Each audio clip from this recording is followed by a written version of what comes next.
Hi everything, thank you udah ngeklik video ini dan selamat datang di Mr. Things. Apa kabar dunia? Gengs, hari ini kita akan membawakan sebuah kasus perampokan yang ini next level banget, alias udah kagak ada lawannya lagi lah. Bakal heboh nih, bakal panjang ya. Berdefinisi dari gila-gila harta ala-ala sultan. Sampai-sampai hal ini tuh disebut sebagai salah satu kasus perampokan terbesar di dunia. Nilainya nggak main-main nih, gengs. Gua jamin di antara kalian semua yang dinonton ya, sama kayak kita juga kagak pernah menyicipi namanya saldo sebanyak ini. Apalagi buat nih para perampok-perampok amatir atau apa, garong, maling, copet, semuanya lah yang biasa ngerampok di mana? Di pasar, di komplek-komplek yang di tempat-tempat mainstream begitu, atau ngerampok duit rakyat. Lah pada sungkem lu semuanya sama dia. Orang di kasus ini nih yang sampai sekarang belum ketemu karena dia ini nggak nanggung-nanggung kalau ngerampok. Satu negara dirampok. Dan gokilnya lagi, pelaku ini walaupun belum ketangkap bukannya kayak hidup dengan dak-dik-dukser begitu, kagak. Dia masih leha-leha diyakinkan sampai sekarang nih. Yang kita kan jadi bertanya-tanya, apakah dia punya orang dalam apa bagaimana? Nah soalnya belakangan tuh lagi rame lagi di up kasusnya Azura Luna. Orang asal Indonesia yang jadi buronan. Dicari itu sama FBI internasional karena memang dia melakukan kasus penipuan yang udah kayak ular gitu, licin banget. Sama belum ketangkap juga sampai sekarang. Dan banyak dari kalian kayak ngetekin gue nge-request, tapi mohon maaf nih, kalau kasusnya Azura Luna udah pernah kita bahas dulu. Yang sampai saat ini sih nggak ada perkembangan beritanya sebenarnya. Orangnya udah nggak tahu di mana. Cuman nggak ngerti kenapa lagi naik lagi aja tuh beritanya. Jadi buat kalian yang belum tahu, belum nonton, bisa cari video yang ini nih. Gimana sih ini para majikan nyuruh-nyuruh bae ngecek kagak? Makanya dari situ kita cari nih sebuah kasus yang lebih bombastis daripada Azura Luna. Yang lagi-lagi Azura Luna, lu mingkem dah nih sama orang ini nih. Dimana nih pelakunya adalah seorang pria asal Penang, Malaysia bernama Low Taek Jo atau biasa dipanggil dengan Jolo. Nah Jolo ini tuh sampai berhasil menyandang peringkat sebagai salah satu orang yang paling dicari di dunia. Lah itu berarti sebuah prestasi apa bagaimana tuh? Gara-gara sebuah kasus skandal yang dinamakan 1MBD. Karena si Jolo ini berhasil ngebawa uang dengan total sekitar 4,5 miliar US dollar atau sekitar nih. Tuh, lu hitung tuh. Banyak banget nolnya lah, buset. 68 triliunan tuh berarti ya. Itu nominal duit apa ini KTP? Panjang bener angkanya. Dan uang hasil rampokannya itu dihambur-hamburkan buat main kasino, party, naik jet pribadi, beli rumah segede-gede kabar, ngundang artis-artis Hollywood, sampai kalau beli sesuatu dia udah nggak yang levelan bawah-bawah gitu. Beli lukisan Picasso asli dia beli. Yang biasanya ada di museum tuh. Pokoknya definisi ini visi foya, misi foya. Jadi voya-voya. Nah gimana caranya sih seorang pria biasa dari Malaysia kok bisa sampai setajir melintir itu? Nih gue ceritain ya biar jadi motivasi kali-kali. Tapi bahaya-bahaya, di akhiratnya lu bakal sengsara kalau kelakuannya kayak begini. Takut. Nah jadi si Jolo ini tuh lahir pada 4 November 1981 di kota Penang, Malaysia, gengs. Dan di tahun 1998, orang tua Jolo ini ceritanya ngirim dia ke sekolah namanya Harrow School London. Yang mana sekolah ini tuh sekolah elit banget begitu. Isinya tuh, kalau bukan anak-anak yang super pinter cespleng, ya orang-orang yang kaya raya banget. Macam sekolahnya Go Junpyo tuh kan semuanya serba super ya. Buat kalian nih lagi nonton sambil kayak ngepel lantai gitu kan, pakai super pel sama daster robek-robek atau utang bolong, udah nyimak aja ya. Nah walaupun begitu sebenarnya, tapi orang tuanya Jolo ini gak kayak genjam diduga sih. Lumayan kaya untuk ukuran standar di Malaysia. Ya tapi kalau udah masuknya ke Harrow School London di sana, itu levelnya jauh banget sama orang-orang tua murid di sana yang kayaknya udah kagak ngotak. Ya cuma tetap aja orang tuanya itu bersikeras untuk masukin anak mereka ke sekolahan itu, biar nih bisa dapat kesempatan emas untuk bisa mendapatkan sebuah jaringan koneksi dengan anak-anak elit lainnya. Karena di sana nih salah satunya tuh ada AP, ada kentongan lagi tuh saat pembuset bosan kita ya dengan kentongan mulu. Di sana tuh ada salah satu anak tiri dari Perdana Menteri Malaysia Najib Razak yang pada saat itu menjabat, bernama Riza Aziz anaknya. Nah cuman biasanya lu kaget gitu. Mau begitu lagi kan ngagetin lu. Elah dah, ya udahlah. Siapa tahu nanti kita tajir melintir punya rumah di Menteng sama di Pondok Indah ada satpam ketok-ketok pintu. Ketok-ketok tiang listrik begitu juga nggak sih? Nah maklum kita gak punya rumah di sana, jadi kita nanya, mungkin kalian ada orang kaya nih rumahnya di sono. Jawabin tadi ya, kalau rumah-rumah mewah tuh di Pondok Indah, di Menteng, di Dharma Wangsa, malam-malam begini tuh satpamnya ngotok-ngotok tiang listrik juga nggak? Nah tadi tuh gue mau ngomong, kalau misalkan ada sebuah obsesi orang tua, biasanya kan itu membebani anaknya ya, sampai ribet mulu kita ngomong. Ya kalau anaknya kagak kuat mental di sekolah itu bagaimana? Makanya biar bisa diterima nih sama tongkrongannya ya, Jolo ini selalu berpura-pura menjadi anak orang super kaya biar selevelan gitu image sama mereka. Pernah nih di suatu hari ngajak temen-temennya, yang bau keringetnya aja gue rasa bau-bau kayak duit baru. Itu dibiayain semua buat liburan ke Malaysia. Dan di Malaysia nih, Jolo itu mengajak mereka untuk party di sebuah yacht mewah. Yang dia ngakunya pastinya, ini yacht punya orang tua gue. Padahal sebenarnya itu ya minjem dari kerabat orang tuanya yang kaya juga di Malaysia. Pokoknya maksudnya dia nih sampai show off segitunya demi bisa dianggap selevel sama teman-temannya itu. Nah, setelah lulus dari SMA, dari Hero School London tadi, Jolo ini melanjutkan kuliahnya di Wharton University Amerika. Nah, waktu di kampusnya, lebih-lebih si Jolo ini semakin menjadi-jadi tuh membangun image sebagai saya anak sultan. Bahkan waktu itu dia nggak ngelak loh. Sewaktu pernah ada rumor yang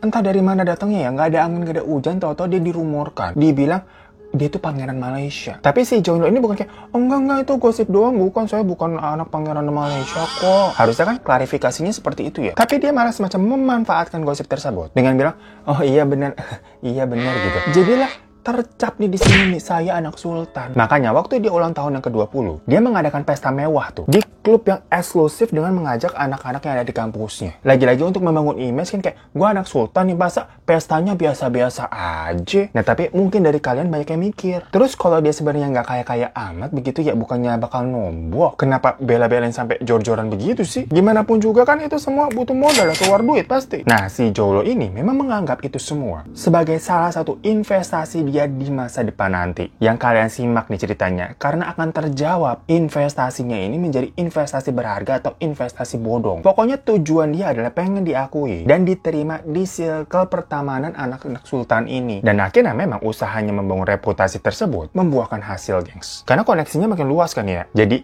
temenan dari anak-anak di kampusnya yang emang udah bagus-bagus nih bapak ibunya. Terus dikenalin lagi kan sama temannya si ini, temannya si itu. Kenal lagi si C, D, E, F, G, U, banyak jadinya. Nah, dari awalnya koneksi yang itu, Jolo ini tuh tahu-tahu bisa sampai punya kenalan-kenalan orang-orang berpengaruh di beberapa negara Timur Tengah. Sampai jauh jadi, gengs, kenalannya, gengs. Salah satunya sama pihak yang mengontrol Sovereign Wealth Fund milik Saudi Arabia. Nah, emangnya apaan tuh Sovereign Wealth Fund? Jadi Sovereign Wealth Fund itu, atau singkatannya SWF, itu adalah semacam dana investasi milik negara yang dikelolanya ya berarti dari duit-duit negara. Yang nanti duit-duit tersebut akan dialokasikan untuk investasi di berbagai sektor. Nah, nanti cuannya dari situ digunakan untuk membangun negara tersebut. Intinya tuh, setelah dia berhasil PDKT dengan orang-orang penting di Arab, Jolo balik lagi tuh ke Amerika buat menyelesaikan wisudanya dari universitas. Habis lulus, Jolo ini langsung mendirikan perusahaannya sendiri yang dia kasih nama Winton Group. Ide dari usahanya tersebut, dia ini tuh bakal jadi makelar atau penyambung buat para investor-investor besar yang dari Timur Tengah tadi kan banyak kenalannya di sana, yang mau investasi ke proyek-proyek besar yang ada di Malaysia. Nah, supaya kelihatan meyakinkan nih, padahal kan dia anak berlulus sekolah, Jolo ini menyewa kantor mewah banget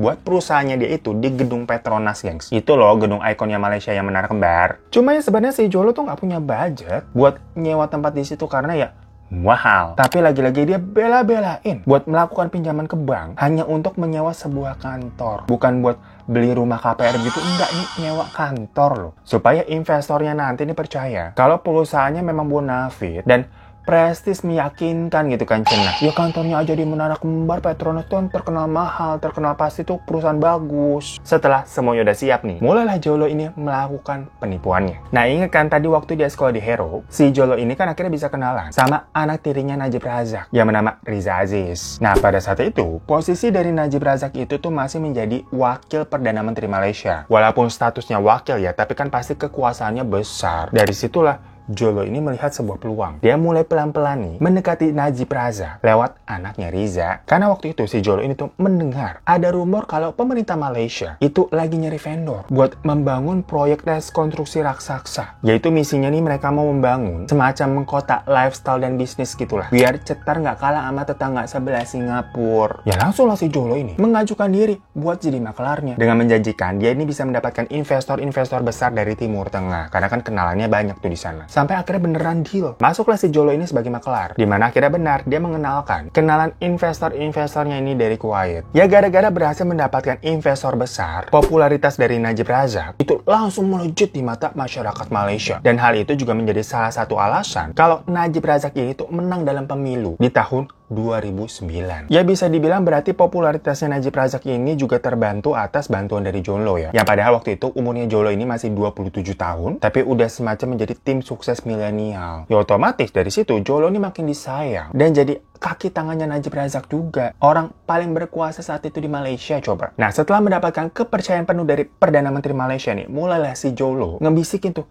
ide-ide syaitan ke kupingnya si Najib Razak. Dimana si Joe ini tuh nyaranin kayak Malaysia ini sepertinya butuh deh ngebangun dana seperti SWF biar kayak negara-negara Arab sana pak. Ya nantinya hasil dari itu tuh bisa menjadi investasi supaya nanti dananya tuh bisa dikelola dan dijadikan investasi ke negara-negara maju biar Malaysia nih bisa tajir tuh kayak negara Arab pokoknya. Kita contek aja tuh caranya. Ya karena dirasa nih penjelasan dari si Joe itu brilian ya dengan konsep nanti hasil cuannya tuh bisa buat membangun negara Malaysia. Akhirnya dibentuklah perusahaan yang bernama 1MBD atau One Malaysia Development Berhad. Dimana harusnya tujuan dari 1MBD itu tuh dibentuk untuk membangun negara Malaysia di sektor energi, pariwisata, agrobisnis, dan properti. Pokoknya buat kemajuan negaranya sendiri lah. Tapi Joe ini bilang ke Najib kalau dia ini minta untuk diberikan akses mengelola dana dari IMBD ini secara penuh. Dimana nanti dananya itu dijanjikan juga buat bisa ngebantu bapak lah buat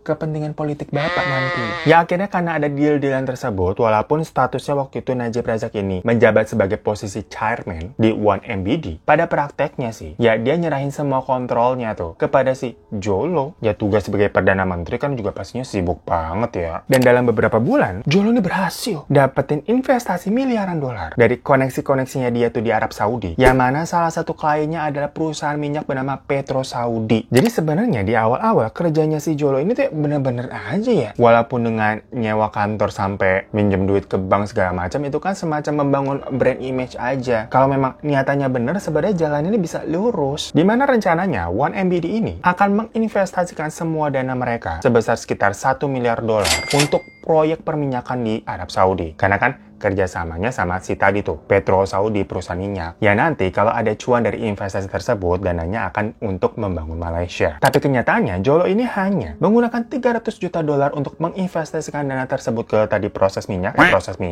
minyak, dan sisanya berarti 700 juta dolar. Itu dia transfer ke sebuah perusahaan, namanya Good Star Limited, yang mana rekeningnya itu berada di Bank Swiss. Jolo ini ngakunya Good Star Limited itu adalah anak perusahaan dari Petro Saudi yang akan menjalankan proyek-proyek investasinya. Jadi ya dikira orang-orang dana tersebut pastinya masih untuk proses investasi perminyakan. Namun nyatanya The Good Star Limited tadi adalah perusahaan bodong, alias cuman di atas kertas aja namanya, tapi fisiknya mah kagak ada. Karena memang itu adalah perusahaan buatan si Jolo sendiri. Berarti sama aja nih, si 1MBD itu gelontorin dana 700 juta ditransfer ke rekening pribadinya Jolo. Sedangkan yang beneran diinvestasiin itu cuma tadi 300 juta dolar. Ya kedengarannya sebenarnya kayak pencurian yang simple sih ya gengs ya. Macam nilep duit udah dipangkas aja. Kayak gampangnya kasus manajer artis. Si Jolo kan di sini posisinya jadi makelar ya, jadi manajer lah. Ada duit endorsan nih 50 juta. Tapi ditransferin nih ke artisnya, bilang, nih kliennya cuma bayar bisanya 20 juta maunya. Oke. Sisanya 30 juta. Masuk ke kantong dia sendiri lebih gede. Cuma masalahnya di sini, semua hal itu udah Jolo rencanain semenjak dari dia sekolah. Karena kan emang dia sengaja nih ngebangun koneksi. Pelan-pelan gitu kan kenalan sama orang-orang yang berpengaruh dari A dibawa ke B, dibawa ke si C gitu kan, sampai kenal banyak, biar bisa masuk circle ke mega proyek begini. Yang dianggap kayak tadi tuh, dia bilang semuanya memang investasi, kenalan sama orang-orang kaya sampai dia harus jor-joran ngeluarin duit juga, yang akhirnya kesampaian metik hasil investasinya dia. Tuh, gila kan? Punya visioner yang panjang nih, gimana cara ngeruk uang banyak dari zaman sekolah. Lah kalian boro-boro disuruh mikir rencana ke depan kalian 5 tahun lagi apa begitu. Pasti kayak pelangap-pelangap gitu. Apa ya? Ya nggak usah jauh-jauh lah. Ditanya ntar malam lu mau makan apa lu? Pasti masih bingung kan? Mikir gitu sampai 2 jam, makan apa ya? Nah pokoknya setelah dia nge-transfer 700 juta ke rekening pribadinya atas nama perusahaan bodong ya. Terus mau diapain sih duit sebanyak itu? Ya dipakai buat foya-foya lah, hidup mewah. Yang mana kali ini berarti statusnya dia bukan pura-pura anak sultan lagi. Dia udah jadi the real sultan. Berdefinisi dari fake it till you make it. Macam dapat apa ya tuh, uang kaget di acara Helmi Yahya di RCTI, langsung keblingsatan beli rumah dia. Rumahnya juga rumah mansion di New York tuh kan, kaget tuh. Apa tuh tadi tuh, beli yacht juga buat ngadain party, beli mobil sport, bahkan dia juga sampai beli hotel di kawasan Beverly Hills, tempatnya artis-artis Hollywood, no? Bukan beli rumah lagi, belinya gedung hotel. Coba macam kayak gampang banget gitu ya, main monopoli kita bisanya beli hotel. Dan yang pasti hampir tiap malam dia pergi tuh ke kasino atau klub-klub mewah buat hambur-hamburin duitnya di situ. Udahlah pergi nih tiap malam ngambur-ngamburin duit ya. Tuh apa aja duitnya kagak habis sampai heran. Pokoknya menurut catatannya aja nih, sejak Oktober 2009 sampai Juni 2010, berarti sekitar 8 bulanan lah ya, Jolo ini nih udah ngabisin sekitar 85 juta dolar. Buat tadi tuh semua itu buat foya-foya sama beli ini beli itu. Berarti kalau di rupiah berapa ya? 1 triliun 3 miliar 900 jutaan begitu. Lah kagak paham lah, banyak banget kita otaknya ngebul. Nggak pernah ngelihat angka saldo sebanyak itu habisnya ya. Belum pernah saya melihat duit sebanyak ini.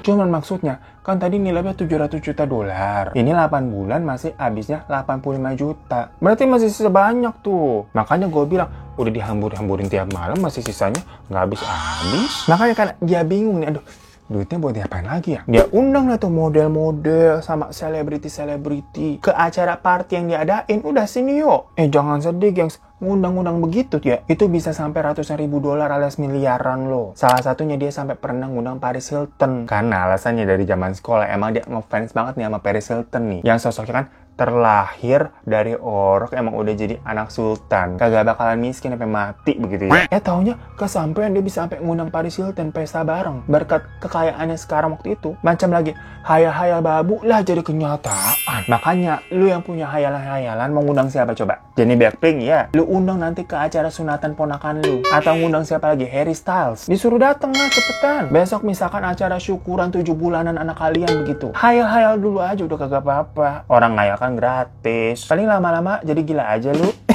Sampai ada juga nih rumor yang mengatakan kalau Jolo ini tuh pernah nongkrong bareng sama Leonardo DiCaprio. Nongkrongnya juga di sebuah kamar hotel mewah yang ada di Las Vegas. Dan mereka ini ngundang 20 model dari majalah Playboy yang seksi-seksi begitu ya buat party bareng. Astagfirullahaladzim, pada ngapain gitu ya party-party di kamar hotel? Main lato-lato kali ya?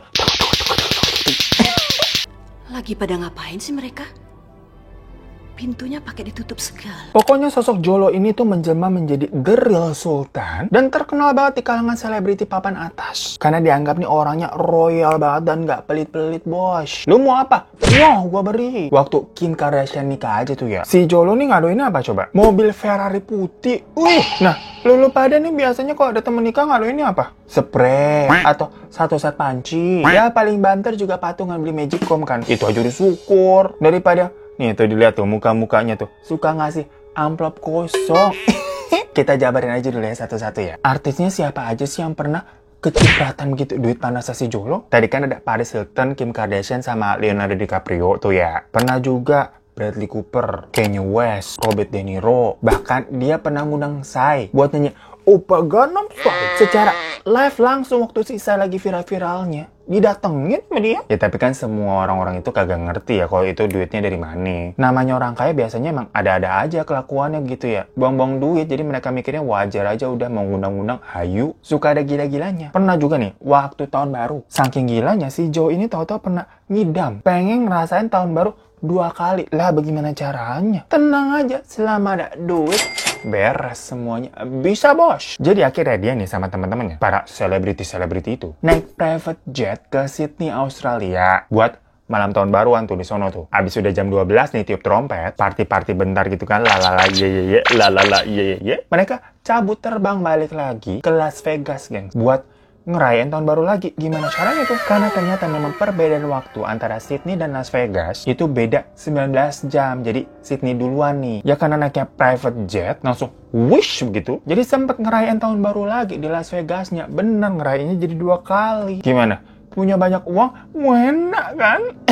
Nah, saking hedonnya, banyak yang menyebut Jolo ini tuh sebagai Asian Great Gatsby. Setelah udah puas dan bosen jor-joran ngeluarin duit yang gak berfaedah begitu, si Joe ini mulai mikir buat menggelontorkan ke hal-hal yang lebih faedah lagi. Mungkin agak-agak mendapatkan pintu hidayah, tapi pintu hidayah ini masih kebukanya dikit gitu, belum ngablak.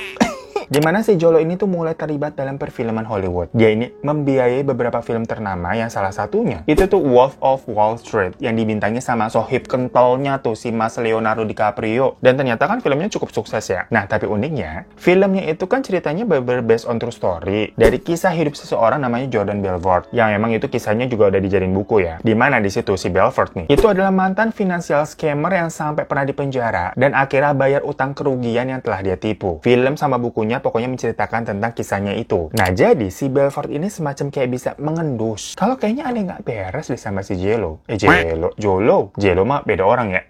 Istilahnya si Belfort ini kan mantan maling. Ketemu sama maling juga nih. Jadi ada radarnya tersendiri. Karena waktu mengadakan pesta selamatan dari film tadi, Belfort ini melihat kalau pestanya itu super mewah, super extravaganza, super extraordinary, yang kayak too much banget. Sampai-sampai dia ini komentar, seseorang tidak akan menghambur-hamburkan duit sampai segitunya kalau itu adalah hasil jeripayanya sendiri. Yang mana bisa jadi dia mendapatkan duit tersebut dari hasil yang tidak benar. Ya ibarat kata suhu begitu, udah ngerti kali dia. Cuma waktu itu memang tidak eksplisit ya ditunjukkan kepada si Jolo. Nah pokoknya setelah investasinya dia ke dunia perfilman sukses, dia terjun lagi gitu ke dunia musik. Maksudnya tapi bukan jadi penyanyi ya. Suaranya dia fales kayak gue tahu diri. Maksudnya dia ini masuk ke dalam jajaran petinggi di label rekaman EMI Music Publishing, EMI begitu, tapi biar gampang EMI aja udah kita ngomong. Ya kalau di sini berarti apa? Macam Naga Suara, Aquarius Musikindo, begitu-gitulah ya. Yang mana artis-artis di bawah naungan EMI ini itu wahid. Kayak ada musik-musik royalti tuh dari The Beatles, Queen, Justin Bieber, Katy Perry, Taylor Swift. Wih deh, pokoknya kan mantep-mantep lah ya. Pokoknya Jolo ini tuh tahu-tahu memulai bisnisnya fokus gitu di dunia entertainment. Karena dia nih mungkin sadar kalau sewaktu-waktu penipuannya bisa terbongkar dan mesti balikin tadi tuh $700 juta yang dia ambil, dia udah punya spare-nya nih dengan hasil bisnis yang dia kelola. Jadi ini malingnya juga apa ya? Bukan maling yang cuma ngambil duit terus udah begitu. Enggak, dia puter balikin lagi. Jadi lebih kaya lagi, gunung kekayaannya, gengs. Ya mohon maaf nih ya, kalau duit-duit panas begitu, ujung-ujungnya apa ya? Ya nggak bener lah hidupnya. Dimana si Jolo ini kan memang juga udah terbiasa ya, hidup foya-foya dengan uang segitu banyak. Walaupun tadi nilainya $700 juta itu gede banget, dan akhirnya dia bisa mendapatkan income yang gede juga dari dunia entertainment. Tapi gaya hidupnya yang jet setters, itu kan selalu buang duit ya, bukannya ditabung. Jadi tetap aja kayak jor-joran terus hidupnya. Ya sama aja kita yang abis dapat gajian nih, gue tau habis gaji kita. Ya bedanya, kita nih abis gajinya buat beli boba sama ceko Shopee. Lah kalau si Jolo buat tadi tuh party keliling naik private jet. Lah akhirnya kan dia mikir ya, gimana caranya nih supaya duit gue kagak habis-habis nih. Punya selalu banyak backingan savingan, ya kagak berseri. Dia dapat idenya, yaitu ya nyolong lagi aja, repot bener. Makanya, untuk aksi keduanya melakukan penipuan besar, dia ngelibatin salah satu perusahaan investasi terbesar juga di dunia nih, yaitu perusahaan Goldman Sachs. Karena memang si Jolo ini tuh punya kenalan di perusahaan tersebut. Ya kalau udah di sini tuh udah gak heran lah ya. Kenalan dia udah top tier semua di fase ini. Di situ dia kenal sama Tim Leissner, yang posisinya adalah sebagai kepala divisi Asia. Si tim ini dilobi lah sama si Joe dengan segala kemewahan. Bayangin, untuk ketemu meeting aja nih mereka nih. Si tim ini dijemputnya pakai private jet langsung, yang pelayanannya juga first class. Lah emangnya lu fasilitas kantor lu apa? Dijemputnya pakai apa? Ojek online. Itu juga duitnya harus di-reimburse begitu. Kesel banget kita ya. Mana gaji udah habis, tanggal tua begitu kan. Disuruh meeting ke sini, iya bos, kita datang tuh ke sana. Duitnya di-reimburse dulu. Ya Allah, nasib ya. Nah, dan pas mereka meeting, Jolo ini tuh ngasih tahu dengan bilang kalau dia mau minta tolong dong untuk perusahaan si Goldman Sachs selaku perusahaan investasi bisa membantu 1MBD buat dapetin dana lewat ngejual surat obligasi ke para investor dari rekanannya Goldman Sachs. Jadi kayak mau open saham gitu lah 1MBD ceritanya. Yaudah, di tahun 2012 aja, IMED ini tuh berhasil meraup duit senilai 3,4 miliar dolar Amerika lewat si Goldman Sachs. Tadi kan karena dia tuh perusahaan investasi terbesar di dunia loh, jadi orang-orang pada percaya lah. Dan di tahun 2013, 1MBD itu dapat lagi 3 miliar, gengs. 3 miliar dolar ya. Bayangin tadi awalnya 700 juta dolar. Sekarang 3 miliar dolar. Itu udah beberapa kali lipatnya coba. Tapi lagi-lagi dengan cara sebelumnya, Jolo ini tuh ngulitin nih duit-duit dari para investor tadi yang pada beli obligasinya dengan cara nge-transfer sebagian besar uang ke perusahaan bodong yang dia punya. Dan duit miliaran dolar yang tadi dia curi, itu dibagi-bagi ini ke orang-orang yang membantu rencana busuknya. Ya salah satunya ke Tim Lesner. Sama juga ke Perdana Menteri Najib Razak. Biar ini Bapak tetap happy. Dan nggak banyak nanya lah soal 1MBD. Karena kan memang proyekan 1MBD ini tuh semacam apa ya? Investasi jangka panjang. Ya ala-ala kayak startup gitu loh. Bakar-bakar duit. Yang di awal-awal juga pasti nggak bakal kelihatan. Untungnya dilihat-lihat kagak ada. Karena prosesnya emang lama. Yang nggak usah jauh-jauh lah. Macam kita naruh saham. Itu kan yang bener kayak buat nanti 5 tahun ke depan gitu minimal. Bukan kayak buat besok udah untung berapa begitu, kagak ada. Kecuali lu mainnya saham gorengan lah. Repot lah kita ngomongin saham lah. Jadi intinya nih awal-awal duit-duit yang ditilep sama si Joe belum terlalu kelihatan. Apalagi yang megang kuasa untuk ngatur flow-nya. Itu kan emang si Jojo juga. Makanya setelah bertahun-tahun nih udah lewat, tapi loh kok ini udah lama tetap belum kelihatan. Alias negara Malaysia, kok kayak nggak ada sesuatu yang baru nih, infrastrukturnya dibangun apaan, kagak ada. Nah, rakyat Malaysia mulai mempertanyakan. Mana nih janjinya Pak Najib? Katanya mau majuin Malaysia. Mana tuh duit-duit 1MBD yang katanya miliaran dolar investasi? Pada nagih. Nah, di situ mungkin Perdana Menteri Najib Razak ini yang mengetahui kelakuannya si Jolo. Yang namanya orang ngelola duit segitu banyak. Ya jarang lah yang lempeng-lempeng ya. Manusia disuruh jujur di atas kekuasaan kayak begitu.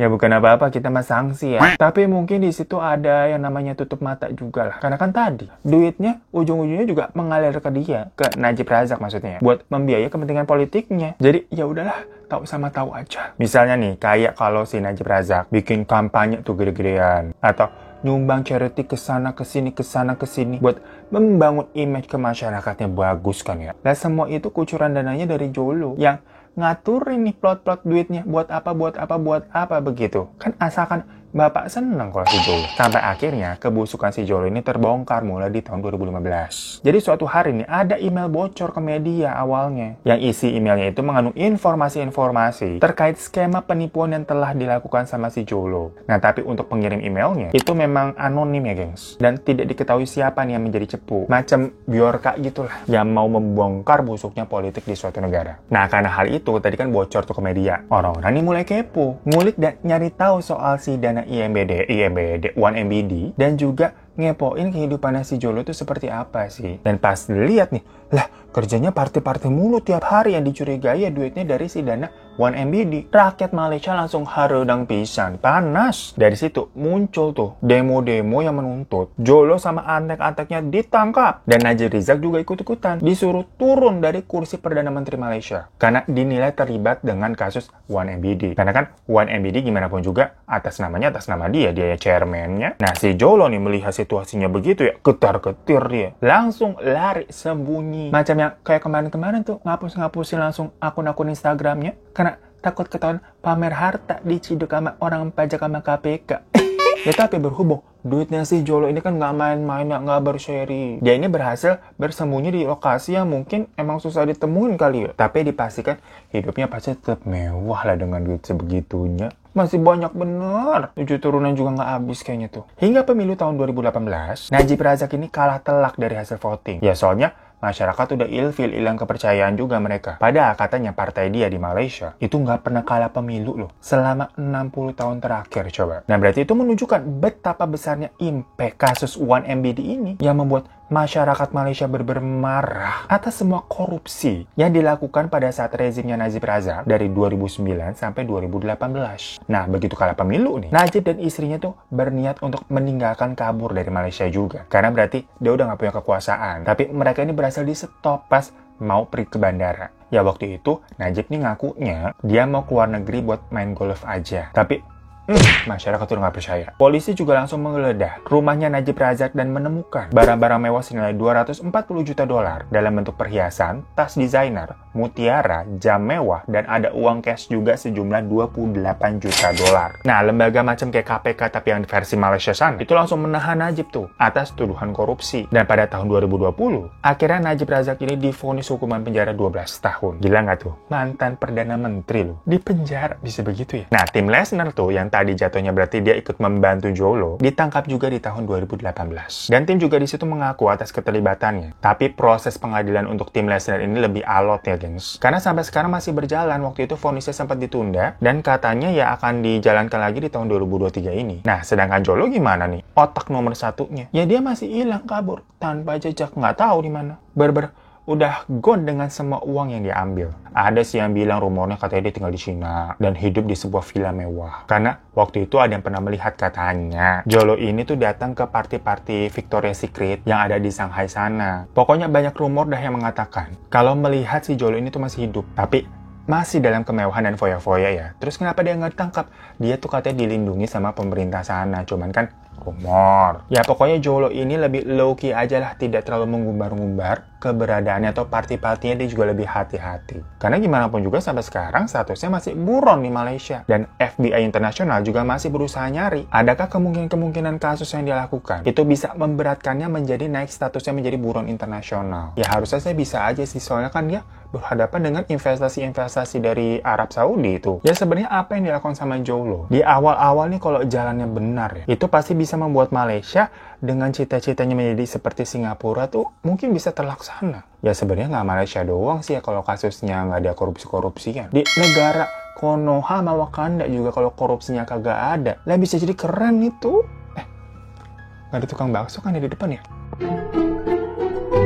So itu gengs kasus tentang Great Gatsby dari Asia, apalagi kalau bukan Jolo. Jadi kalau kalian pernah nonton tuh kasusnya Azura Luna, nggak ada apa-apanya nominalnya kayak, seupilnya Jolo. Tapi ternyata ya orang-orang kaya di luar sana tuh, oh begitu ya, nggak semuanya real kaya, ada-ada aja gitu ceritanya. Yang gue pikirin nggak takut apa di akhiratnya tuh pertanggungjawaban itu bagaimana ya, bukannya ngurus-ngurusin dosa orang lain, cuman kayak kepikiran gitu kalau duit panas sebenarnya hidupnya tenang gak sih gitu aja pertanyaannya. Ya kan kelihatannya setiap hari foya-foya, beli ini beli itu, seneng gitu kan, happy punya barang-barang mahal, punya kehidupan yang glamour segala macam. Tapi pertanyaan kayak sebenarnya tenang gak sih? Soalnya gue kayak suka banget tuh sama komentarnya Belfort. Orang tuh nggak akan ngambur-ngamburin duitnya sampai segitunya, sampai lebay, kalau itu bukan hasil jeripayanya sendiri. Nah, jadi kan kayak ketampar. Kita ngeliat nih banyak di sosial media yang ngaku-ngaku sultan, yang pamer-pamer harta, nggak sedikit yang ujung-ujungnya terlibat kasus tentang sumber hartanya ternyata kenapa-napa kan tuh. Ya semoga makanya kita semua dapat duitnya berkah-berkah aja yang halal ya. Nggak usah lah semua serba berlebihan, karena kan